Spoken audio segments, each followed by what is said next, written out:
Insatisfeitos com a CBF e aproveitando o afastamento de Rogério Caboclo do Comando da entidade, 19 dos 20 clubes que atualmente disputam a Série A do Campeonato Brasileiro apresentaram a intenção de criar uma liga independente para a organização da competição.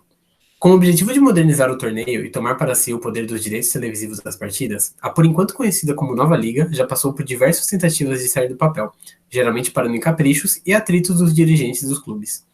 Mas agora, com a CBF enfraquecida, podemos estar próximo de ver o novo formato do Campeonato Brasileiro se tornar realidade.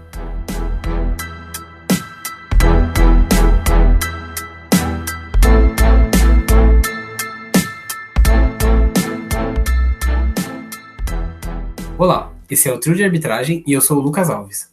Eu sou o Luiz Guilherme Pereira. E eu sou a Patrícia Pinheiro. É bom, acho que já estava na hora, assim, dos clubes tentarem criar por iniciativa, né, uma liga própria, né? Eu acho que os clubes deveriam se espelhar muito no que acontece na Inglaterra, né, na Premier League, que a Premier League ela nasceu como uma liga independente da Football Association, e foi um formato que deu muito certo, que aumentou muito o valor dos clubes, aumentou a qualidade do campeonato, ele internacionalizou, né, o campeonato. Então, acho que é algo que é muito positivo, né? Uma coisa que eu acho que é importante também a gente ressaltar, né? Que você falou que 19 dos 20 clubes da Série A, eles assinaram, né? E estão a favor da criação de uma nova liga. É que o Sport, ele não se manifestou porque o Sport ele ainda está sem presidente, né? Está com o presidente afastado, então está com o presidente interino. E por isso o Sport não enviou um representante nessa primeira reunião que teve para... Assim, que a gente teve conhecimento, né? O público teve conhecimento. Mas na nova reunião que ocorreu recentemente, estiveram presentes os representantes dos 40 clubes das séries A e B dos campeonatos brasileiros, do Campeonato Brasileiro, né? Então é importante a gente ver que os clubes estão se movimentando, estão procurando criar uma liga independente, né, da CBF, que a gente vê que a CBF ela não dá o devido valor, né, para a importância do Campeonato Brasileiro mesmo. A CBF ela foca muito mais na seleção, que é onde ela ganha dinheiro.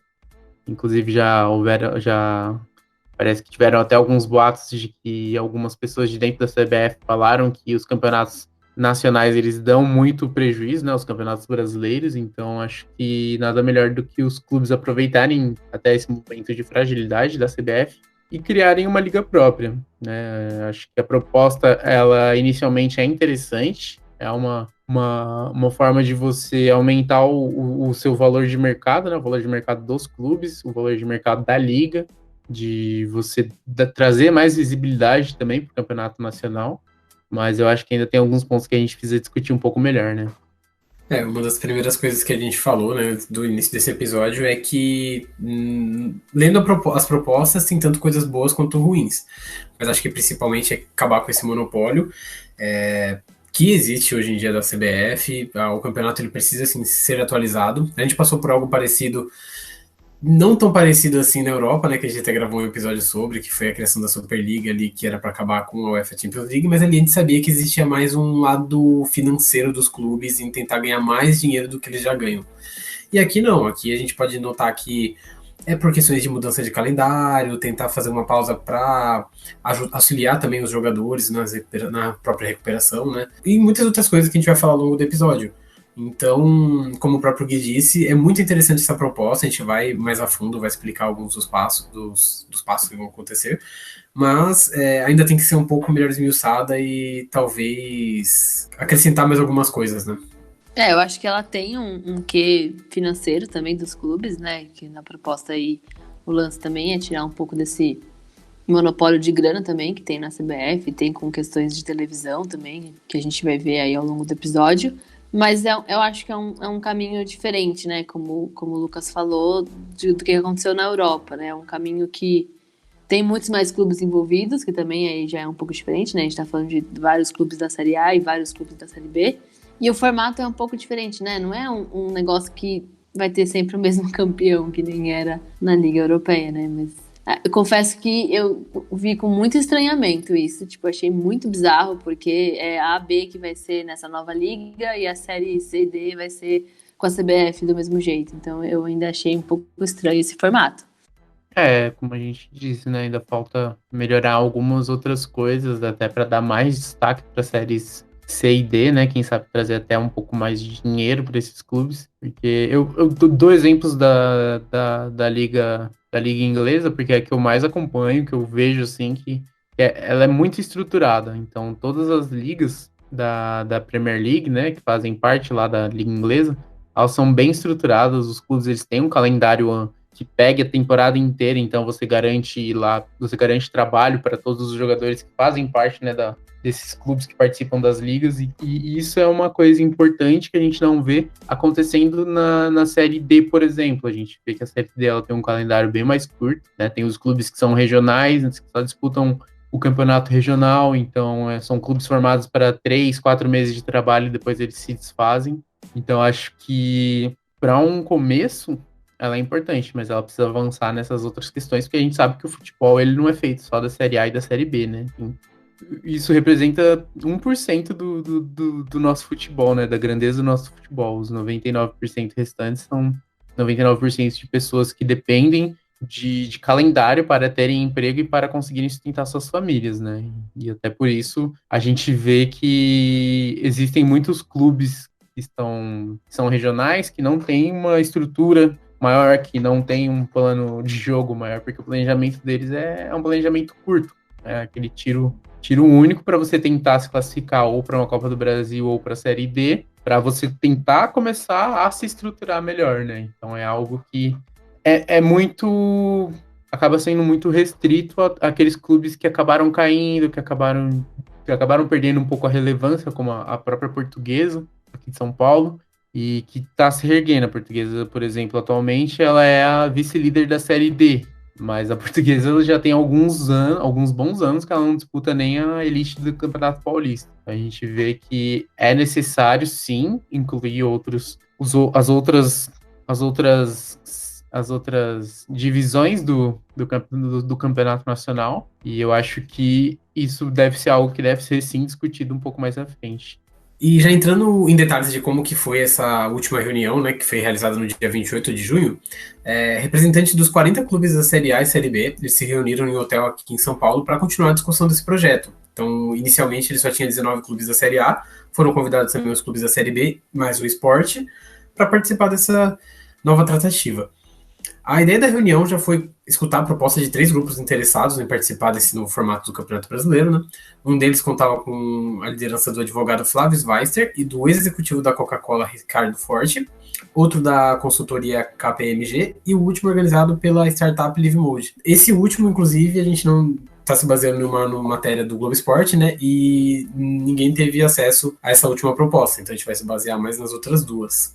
Além dos 3 grupos citados, a consultoria americana McKinsey, que é responsável também por gerir outras ligas ao redor do mundo, participou da reunião, mas dessa vez somente com insights relacionados a esses campeonatos. Então eles já demonstraram não ter intenção alguma em assumir esse novo formato da nova liga, né, brasileira. Já quanto às propostas, todas elas tinham como foco principal auxiliar na captação de valores de alguns bilhões de reais para refinanciar as dívidas dos clubes, a criação de novas receitas e também ajudar nessa transição para o novo modelo de campeonato, já que isso vai render, antes de render dinheiro, vai ser necessário alguns gastos.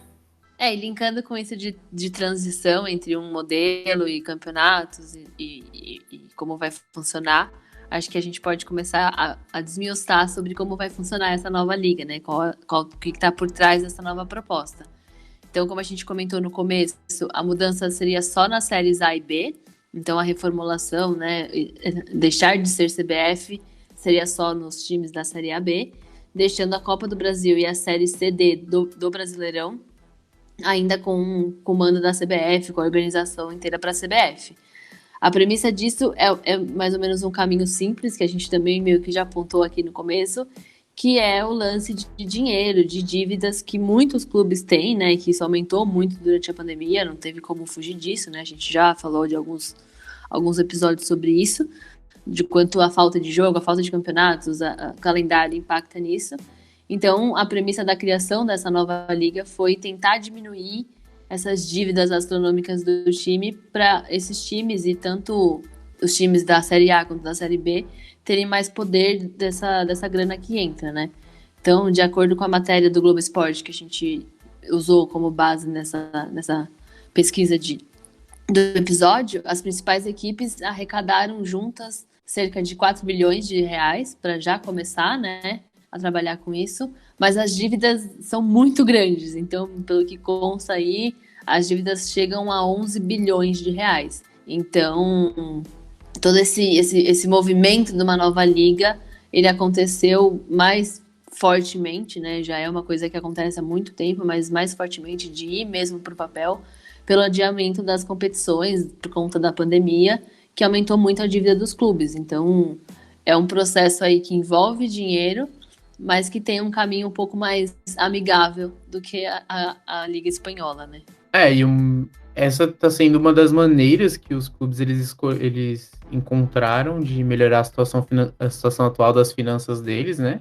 Que é a partir da centralização dos direitos comerciais e transmissões nacionais e internacionais que são vinculados a essas competições. E aí são desde as placas de propaganda, desde os anúncios e tudo mais, até a chegada do naming rights. E as propostas, pelo que apurou-se, né, elas vão de 750 milhões de reais a quase 4 bilhões, que seriam imediatamente entregues e divididos entre os clubes para o pagamento de dívidas. A gente vai falar um pouco mais para frente como que seria feita essa divisão. Só que o porém é que essas seriam as receitas futuras dos clubes. Então, com esse adiantamento, né, das receitas, o que viria mais para frente seria direcionado ao investidor escolhido, né? A divisão do dinheiro entre os clubes ela ainda é um mistério, né? Mas tem-se informação de que as luvas, né, que é o dinheiro pago pelo desempenho dos atletas, ela seria destinada para os jogadores da Série A 81,5%, né, para os jogadores dos clubes da Série A, e para os jogadores dos clubes da Série B seria de 18,5%. E no direito de imagem, a divisão ela é a seguinte, né? Na televisão aberta e fechada, ela é 50% do valor arrecadado igual para todos os clubes da divisão e os outros 50% condicionados à posição na tabela. Então aí ele já entra um pouco na maneira como é feita a divisão na Premier League. No pay-per-view, aí seria 70% condicionado à quantidade de assinantes de cada clube, né? E os outros 30% restantes seriam divididos iguais para todos os clubes da divisão. Então isso poderia acabar diminuindo um pouco, talvez, a diferença entre um Flamengo, por exemplo, e o Atlético Goianiense. E a gente sabe que o Flamengo possui muito mais torcida do que o Atlético Goianiense. É uma das maneiras que eles estão tentando fazer para diminuir um pouco essa diferença, né? E já nas cotas de direito de imagem internacional, seria 40% do dinheiro arrecadado dividido igualmente entre todos os clubes, 30% condicionado à posição na tabela, né, do clube no final do campeonato, e 30% de acordo com a popularidade desses clubes no cenário internacional. E para chegar nessa popularidade dos clubes, seria feita uma medição por pesquisa. Né? Ainda não tem-se muita informação de como isso seria feito, né? Só foi dito que seria feito por pesquisa, mas a gente ainda fica aguardando entender um pouco melhor sobre como seria essa pesquisa, como seria toda essa divisão, né? Eu acho que é um assunto interessante para a gente entender e ver como que isso vai afetar os clubes, né, daqui para frente, caso essa liga vá para frente. E dando continuidade nessa questão de divisão de valores, quando se trata de patrocínios, o retorno é de 100% para os clubes, priorizando as placas de publicidade, tentando dar um aspecto mais limpo para elas, algo que já é visto ao redor do mundo, né? Só que no Brasil que a gente tem um pouco dessa poluição visual. 2% da receita da Série A será destinada para financiar o futebol feminino, com valores que ainda vão ser discutidos entre os dirigentes de cada equipe. E isso é algo muito legal que a gente vê que acontece em ambas as propostas das empresas que participaram da reunião, né? E que acho que deveria estar acontecendo muito mais tempo, né? 2% é um valor pequeno, mas já é algo. Então a gente começa a ver que o futebol feminino vai começar a ser tratado assim como o masculino, tentando buscar sua igualdade, que ainda vai ser difícil, a gente sabe disso, mas já é um início. E se tratando das propostas principais da reformulação, a da KPMG ela é um pouco mais voltada para o lado publicitário do futebol, né? Então eles não se aprofundaram em calendários, em mudanças de jogos, nada do tipo. A ideia da empresa é ter uma parceria com a Dream Factory, que é responsável por marketing há mais de 2 décadas, trabalha com o Rock in Rio, e a ideia principal é tornar o futebol mais atrativo, com um apelo tanto público quanto publicitário. Então eles não chegaram a falar nada sobre mudança de calendário, jogos extras, mudança de horário, coisas do tipo. Dá para perceber que é uma proposta muito mais voltada para o lado financeiro, de tentar trazer o futebol, fazer do futebol um show, né? Algo que a gente já vê muito hoje em dia. Já a apresentação do Flavio Sveiter, que também é membro da FIFA, tem um caminho um pouco diferente, que ele prometeu mudar drasticamente o formato que a gente conhece atualmente. Então, na Série A e B do Campeonato Brasileiro, os jogos seriam disputados aos finais de semana, sendo a liga principal aos domingos e a segunda liga aos sábados. O meio da semana ficaria com jogos pela Copa do Brasil, Libertadores e Sul-Americana.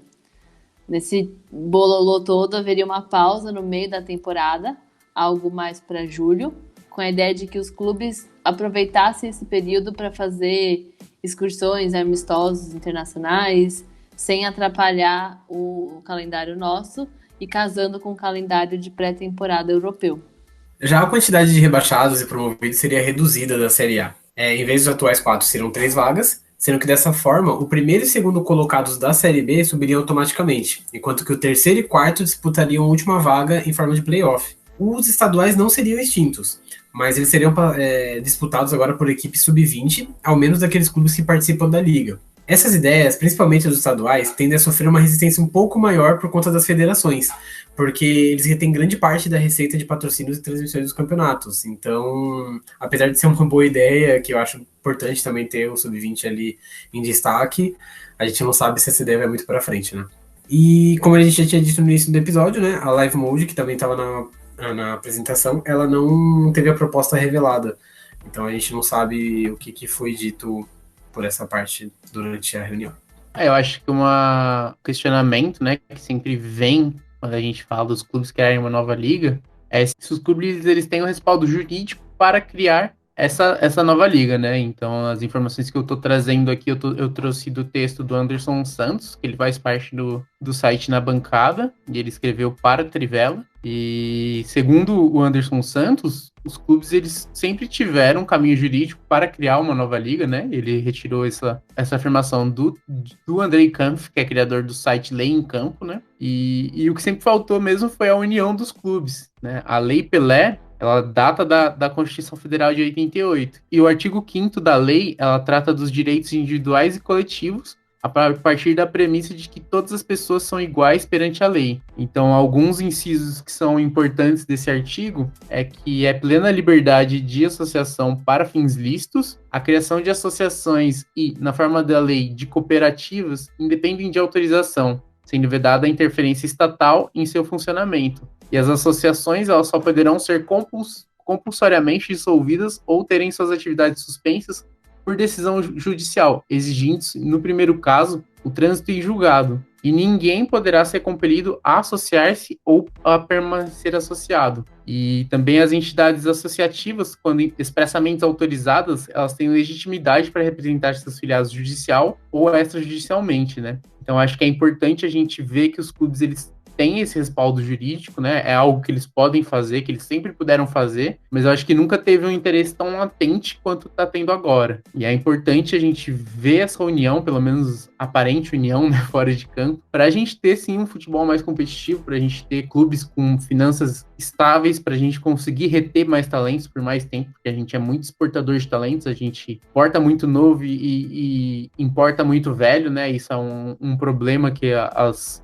chamadas ligas periféricas, né, entre aspas, elas possuem, que elas exportam muitos jogadores, e eu acho que os clubes tendo mais dinheiro, tendo as finanças estáveis, conseguindo criar uma liga que seja mais competitiva, que seja mais atrativa de se assistir, eu acho que ele só tem a ganhar, né, e eu espero que não seja mais uma tentativa como foi a do Clube dos 13, que acabou sendo dissociada, mas que eu acho que tem tudo para dar certo. A gente tem as ressalvas, né, como a gente já mencionou no começo, durante esse episódio, mas eu acho que tem tudo para dar certo a criação de uma liga independente da CBF.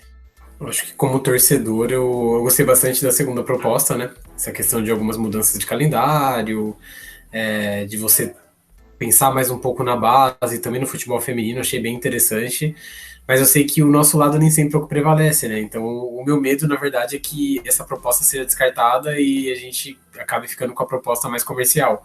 Não que essa também não seja, mas o meu medo dessa reformulação é tornar o futebol ainda mais comercial, deixar ele ainda mais como um grande show, onde gere muito mais renda do que um espetáculo, né? Como a gente está acostumado a ver. Mas eu acho bem interessante, por tudo isso que o Gui disse, tudo isso que a gente acabou discutindo aqui no episódio, né? Eu acho que uma reformulação é sim necessária. A CBF, ela não liga mais tanto para o Campeonato Brasileiro como ela liga para Copa América e outras competições que envolvem a seleção brasileira. Então, pelo menos dessa forma, o controle da competição ficaria melhor ali entre os clubes. A questão financeira também, né? Quem sabe, assim, grande parte dos clubes consigam pagar suas dívidas, que a gente sabe que muitos deles são dívidas desnecessárias em compras astronômicas de jogadores, mas que ainda assim são dívidas, né? E eu acho que, por um lado, gosto bastante dessa ideia, mas por um outro tem essa ressalva desse medo de ver o Campeonato Brasileiro se tornar esse show, esse grande show. Na verdade, eu acho que eu tenho muito mais forte esse medo. Eu fiquei muito impactada com isso. Eu lembrei muito do Clube dos 13 também, que né, rolou essa segregação aí e tudo mais. Eu acho que é um caminho um pouco diferente, mas eu acho que rola aí um caminho muito fácil para virar um grande espetáculo, né? O futebol deixar de ser... Acho que o futebol já se distancia muito do esporte do povo, né? Como a gente já falou em alguns episódios. E meu medo é que com tudo isso, com essa nova... Eu sei que a CBF é podre, a gente, né, sabe muito bem disso. Mas que com essa nova formulação aí se perca ainda mais, porque vai ficar com o domínio dos times próprios, né? Então eu tenho muito pé atrás com tudo isso aí. Mas confesso que a mudança de calendário eu achei legal, achei que pode ser muito interessante, porque a gente tem aí um redondinho de jogos, né? O ano inteiro, a gente fica muito mais futebol o ano inteiro. Mas não sei, vamos ver os próximos capítulos. Eu já acho que é mais perigoso a gente ver o futebol se tornando um produto. Não que a gente já sabe, né, que o futebol é um produto, mas eu acho que fica muito mais fácil o futebol se distanciar das grandes massas com a falta de cuidado que a CBF tem com os nossos clubes, né? A gente vê que são sempre comandos muito autoritários. E aí eles mandam, os clubes abaixam a cabeça e obedecem. Eu acho que sempre há um risco, né? A gente vê que isso vem acontecendo no mundo, vê que o futebol vem evoluindo, né? Digamos assim, com muitas aspas, e vem se distanciando da sua função social. Mas eu acho que tendo clubes que são mais estáveis financeiramente, talvez a gente consiga profissionalizar departamentos dentro do clube que permitam a criação de, por exemplo, um sócio torcedor que seja mais inclusivo, que tenha um valor mais barato,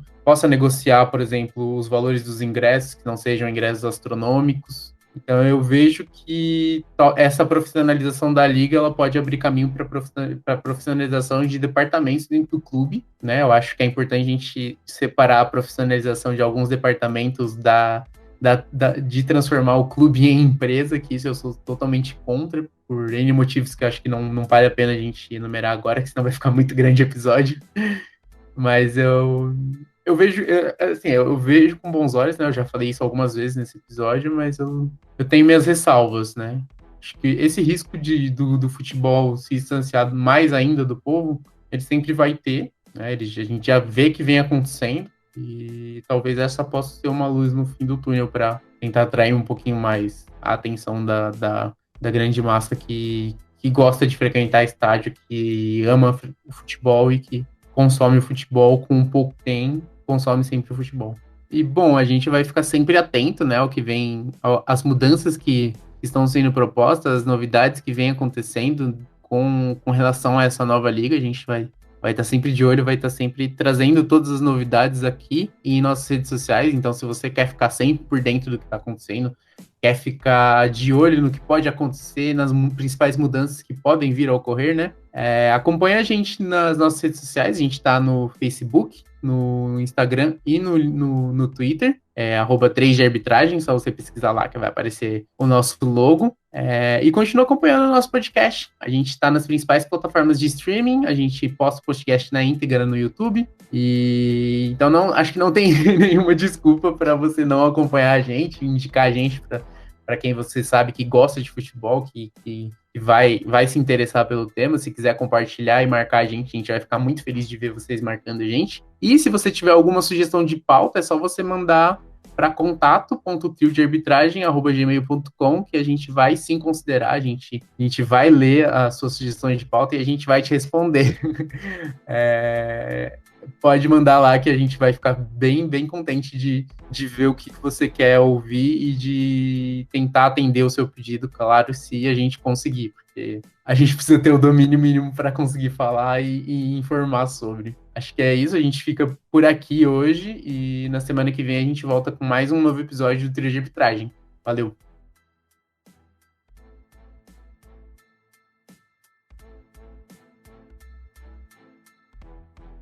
Esse podcast foi gravado e editado pela equipe do Trio de Arbitragem. Se você tem alguma sugestão de tema, envie um e-mail para contato.triodearbitragem@gmail.com. Até o próximo episódio!